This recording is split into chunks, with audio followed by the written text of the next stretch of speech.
이런 이야기가 있어요. 담임 목사님이 성경 상식에 대해서 알아보려고 주일학교 아이에게 물었어요.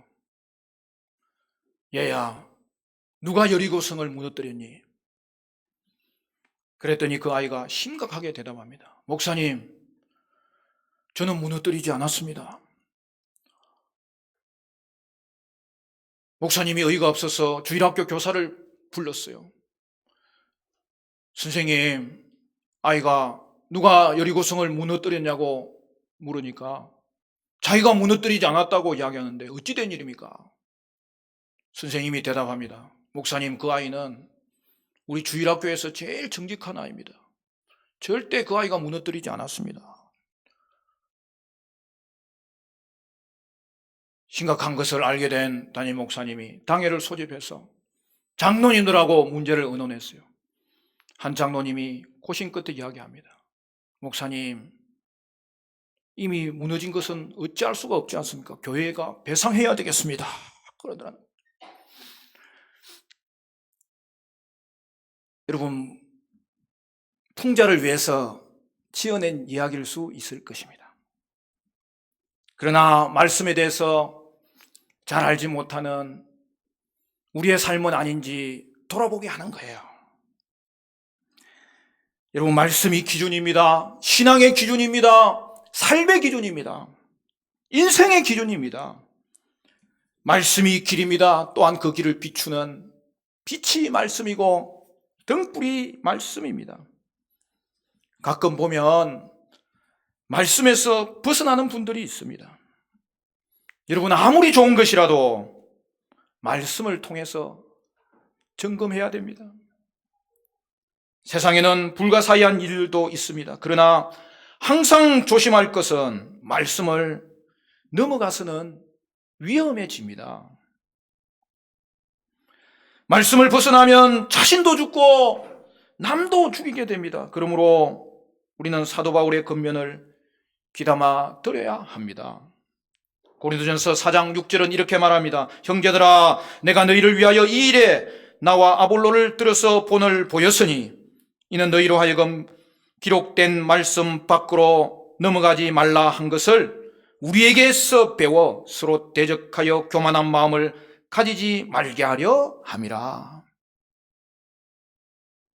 오늘 본문을 보면 성벽 재건 이후에 모든 백성이 다시 모인 것을 볼 수 있습니다. 그들이 모인 이유는 가장 본질적인 신앙 재건을 위해서 모였던 것입니다. 이는 말씀을 중심으로 공동체를 세우려 했던 것입니다. 우리는 말씀을 사모하고 말씀을 높이고 말씀에 적극적으로 반응하고 말씀에 순종해야 합니다. 그러면 말씀을 사모할 때 우리에게 어떤 은혜가 임할까요? 첫째, 마음의 죄를 깨닫는 자각이 일어납니다. 우리 7절, 8절 말씀 우리 같이 읽을까요? 7절, 8절 말씀 시작. 옅수아와 바니와 세레바와 야민과 악국과 사브대와 호디아와 마세아와 그리다와 아사랴와 요사박과 하난과 블라야와 레위 사람들은 백성이 제자리에 서 있는 동안 그들에게 율법을 깨닫게 하였는데 하나님의 율법책을 낭독하고 그 뜻을 해석하여 백성에게 그 낭독하는 것을 다 깨닫게 하니. 강단에서 학사 겸 제사장 에스라가 성경을 봉독하고 나면 회중들 사이에 있던 레위 사람들이 그 말씀의 의미를 해석해 주었다는 거예요. 그때의 백성들의 반응이 무엇입니까? 9절 상반절에 보면 백성이 율법의 말씀을 듣고 다 우는지라. 여러분, 왜 울었을까요? 말씀에 비추어 보니 말씀대로 살지 못한 것에 대한 애통한 마음으로 울었던 것입니다. 말씀에 반응하여 회개의 눈물을 흘린 것입니다. 여러분, 이것이 변화와 축복의 서곡입니다. 산상설교에 나오는 대로 애통하는 자는 주님의 위로를 받기 때문입니다. 회개가 있을 때 회복의 은혜가 임합니다. 우리는 눈물이 회복되어야 됩니다. 눈물이 없으면 마음이 메마르게 됩니다. 그래서 눈물이 없는 사람은 변화도 더디고 은혜도 더딘 것을 볼 수 있습니다. 눈물이 마르면 언젠가는 피눈물을 흘리는 날이 올 수도 있습니다. 따라서 말씀을 깨닫는 것이 은혜이고, 그리하여 그 말씀을 통하여 자신을 돌아보는 것이 은혜입니다. 고통 때문에 슬퍼하는 눈물이 아니라 회개의 눈물이 있어야 합니다. 보통 사람이 눈물을 흘리는 것은 억울한 일을 당할 때입니다. 하지만 정작 우리가 흘려야 할 눈물은 우리의 죄 때문에 흘리는 눈물입니다. 문제의 원인은 죄 때문입니다. 그런데 죄를 짓고도 영적 감각이 둔하여져서 애통할 줄 모르면 심각한 문제가 됩니다. 여러분, 암이 왜 무섭습니까? 초기에는 암인지 모르기 때문입니다. 감각이 없는 것이 문제입니다. 차라리 몸살이 나고 열이 나고 피가 나는 것은 괜찮아요. 손이나 발이 여러분 부러지는 것은 괜찮아요. 문제는 안 아픈 것입니다. 영적으로도 마찬가지입니다. 죄에 대해서 무감각해져 가지고 애통의 마음이 없는 것이 문제입니다. 반대로 은혜가 무엇입니까? 조그만 감사거리에도 감사하고 감격의 눈물을 흘리는 것입니다. 조그만 죄도 애통해하며 회개의 눈물을 흘리는 것입니다. 예배나 기도회에 한 번이라도 빠지면 안타까워하는 마음이 은혜입니다. 나태해진 자신의 영혼을 보고 애통하는 마음이 복된 마음입니다. 회개의 눈물이 이 세상에서 가장 가치 있는 눈물입니다. 가장 순결하고 아름다운 눈물입니다. 성도는 웃는 것도 잘해야 하지만 먼저 울 줄 알아야 됩니다. 힘으로도 안 되는 것이 눈물로는 됩니다.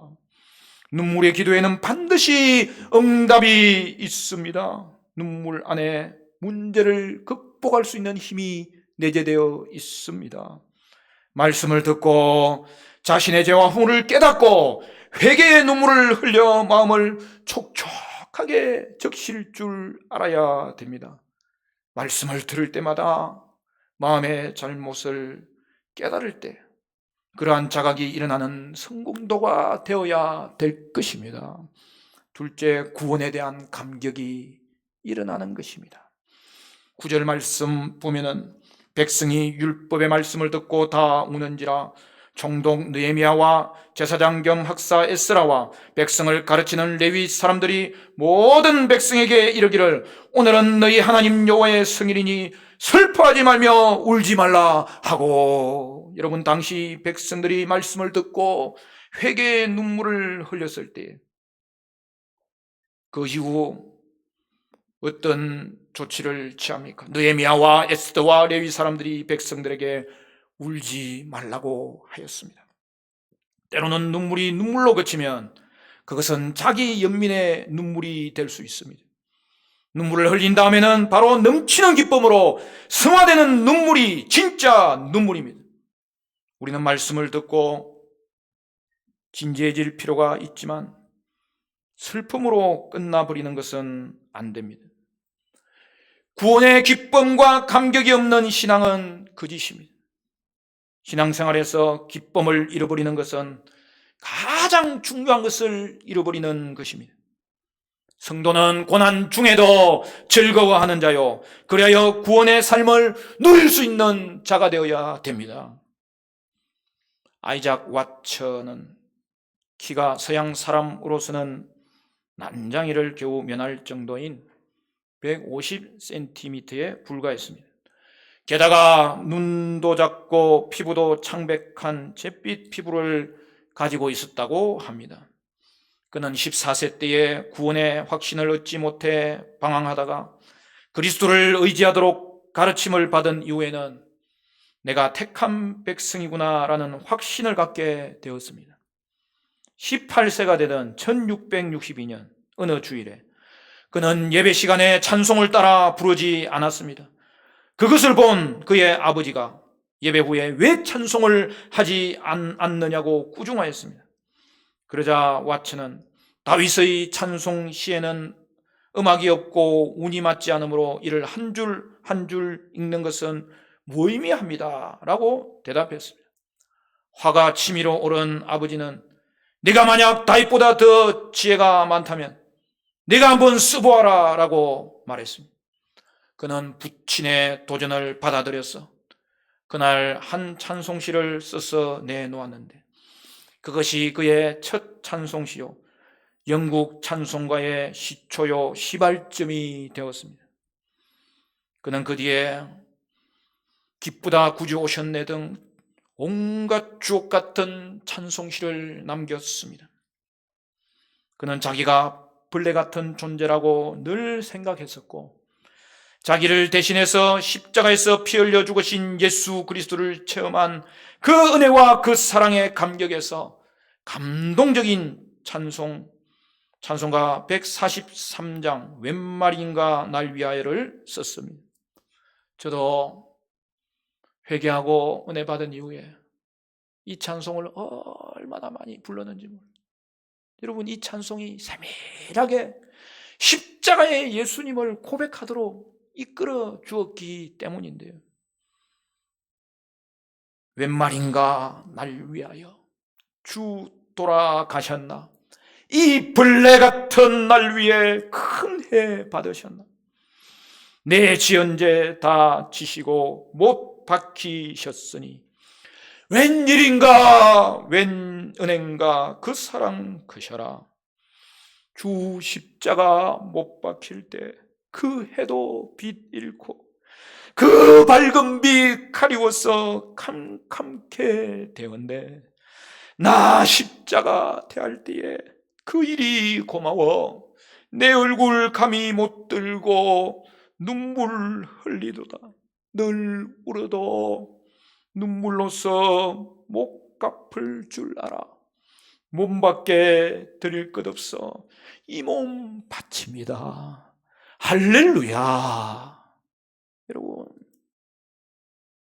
찬송이 곡조 있는 기도인데 선배들의 이 찬송시가 십자가를 바라보도록 우리를 이끌 때 주님의 십자가를 경험하는 놀라운 일이 일어난 것이죠.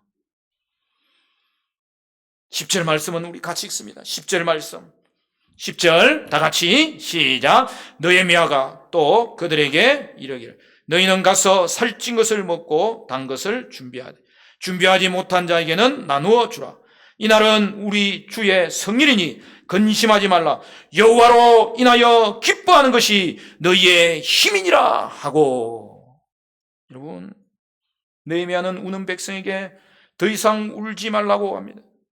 더 나아가서 느헤미야는 음식을 먹고 나누고 근심하지 말라고 합니다. 그리고 여호와로 인하여 기뻐하는 것이 너희의 힘이라고 선언하였습니다. 여러분, 이 말씀이 얼마나 귀합니까? 말씀을 깨닫고 회개하고 구원의 감격을 회복할 때에 여호와로 인하여 기뻐하는 것이 너희의 힘이니라. 할렐루야. 여러분 다 같이 한번 따라합시다. 여호와로 인하여 기뻐하는 것이 너희의 힘이니라. 할렐루야. 할렐루야. 여러분 다른 건 부족해도 괜찮아요. 우리가 여호와를 즐거워할 수 있다면 우리에게는 하늘의 힘이 솟구치는 거예요. 하나님 보시기에 가장 거룩한 삶은 하나님 앞에서 즐거워하고 기뻐하는 삶입니다. 구원의 감격으로 인하여서 찬송하는 삶입니다. 그 즐거움으로 인하여 서로 나누는 삶입니다. 여러분 성도는 그 삶에 나누는 삶의 시야가 넓어져야 돼요. 어떤 성도님은 참 잘 베풀어요. 그래서 어떻게 그렇게 잘 베푸십니까? 물어보면 목사님, 주는 것이 받는 것보다 복되잖아요. 여러분, 나누는 것은요, 죄송하지만 제가 이렇게 저렇게 신앙생활을 해보니까요, 힘든 거더라고요. 그래서 저도 나누고 베풀고 힘으려고 애를 씁니다. 그런 인생은 하나님이 축복하세요. 하나님이 책임지세요. 소율이 문답에서 배운 것처럼 사람의 제일 된 목적은 하나님을 영화롭게 하고 그를 영원토록 즐거워하는 것입니다. 여러분, 성도의 특징인 기쁨을 누리는 저와 여러분 되시기를 간절히 축원합니다. 세 번째, 말씀을 깨닫고 순종하는 것입니다. 여러분, 말씀을 깨닫는 것이 은혜입니다. 그리고 말씀을 깨달으면 순종할 수 있습니다. 여러분, 순종의 은혜입니다. 느헤미야와 에스더와 레위 사람들이 성인에 먹고 마시고 나누며 즐거워하자고 했을 때에 백성들은 즉시로 순종하였고 그로 인하여 큰 즐거움이 임하였습니다. 13절 이하를 보면 이튿날에 족장과 제사장과 레위 사람들이 말씀을 더 깊이 알기 위해서 에스라를 찾아왔습니다. 여러분, 영적 지도자는 말씀을 더 깊이 아는 자가 되어야 됩니다. 에스라의 가르침을 듣는 가운데 이스라엘이 오랫동안 초막절을 제대로 지키지 않은 것을 깨닫게 됩니다. 그래서 어떻게 합니까? 15절부터 보면 백성이 이에 나가서 나뭇가지를 가져다가 혹은 지붕 위에 혹은 뜰 안에 혹은 하나님의 전뜰에 혹은 수문 광장에 혹은 에브라임 문 광장에 초막을 짓되 사로잡혔다가 돌아온 회중이 다 초막을 짓고 그 안에서 거하니 눈의 아들 요수아 때로부터 그날까지 이스라엘 자손이 이같이 행한 일이 없었으므로 이에 크게 기뻐하며. 여러분, 지도자들이 말씀에 순종하였고 백성들이 함께하여 7일 동안 초막절을 지키고 8일째에는 성회로 모였습니다. 백성들이 말씀 그대로 초막절을 지킨 일은 요수아 때부터 이후로 없었던 일이라고 강조합니다. 그 어떤 시대에도 없었던 말씀 부흥과 영적 부흥이 일어난 것입니다. 그 은혜가 우리 교회 가운데도 임하시기를 축복합니다. 축복합니다. 여러분, 백성들이 말씀에 반응할 때 눈물과 기쁨이라는 감정적인 반응에만 그치지 않고 말씀대로 살려고 순종한 것입니다. 말씀이 꿀처럼 달게 느껴지더라도 최종적으로 순종이 없으면 결코 능력 있는 삶을 살 수가 없습니다. 사람이 변화되지 않는 이유가 뭘까요? 여러분, 왜 교회가 많고 성도는 많은데 세상이 달라지지 않는 이유가 뭘까요? 성도들이 말씀대로 살지 못하기 때문입니다. 말씀대로 사는 한 사람은 엄청난 힘이 있습니다. 그 한 사람이 교회를 바꿉니다. 세상을 바꿉니다. 그런 의미에서 가장 큰 성공은 말씀대로 사는 것입니다. 말씀 순종이 축복입니다. 하나님이 가까이 하십니다. 말씀을 순종하는 성도들을 축복하시고 어떤 사람보다 순종하는 성도를 사용하십니다. 우리는 큰 꿈과 비전을 가져야 합니다. 그러나 그 전에 작은 일에 순종하는 법부터 훈련해야 합니다. 자신이 맡은 봉사의 자리를 외면하면서 세계를 주옵소서 크게 쓰임받게 해달라고 기도하는 것은 순서가 맞지 않습니다. 작은 일에 힘써 순종하고 자기의 자리를 지킬 때 머지않아 하나님은 놀라운 역사를 일으켜 주십니다. 가끔 신앙이 냉랭해질 때가 있어요. 그때에도 내 기분대로 믿는 것이 아니라 말씀대로 믿고 살아야 됩니다.